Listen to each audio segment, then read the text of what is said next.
বিসমিল্লাহির রহমানির রহিম।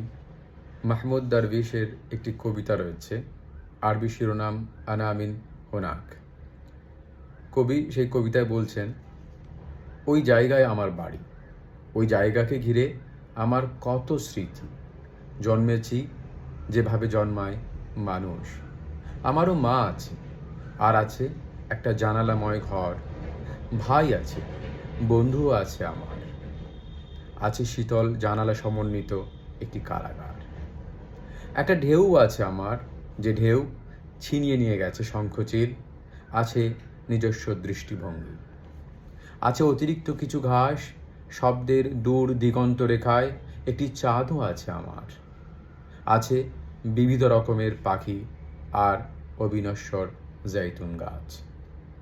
অতি সক্রিয় তরবারি দিয়ে লাশের ইমারত গড়ার বহু আগে সেই ভূখণ্ড দিয়ে হেঁটে গেছি আমি। ওই জায়গায় আমার বাড়ি। যখন কাঁদে আকাশ মায়ের জন্য, ফিরিয়ে দিই তাকে তার মায়ের কাছে। আর আমি কাঁদি ঘরে ফেরা মেঘের কাছে, যাতে সে চিনতে পারে আমায়।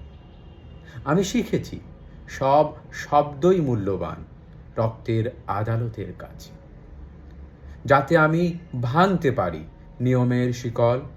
সব শব্দই আমি শিখেছি, আর সেসব ভেঙে গড়েছি একটি মাত্র শব্দ, মাতৃভূমি।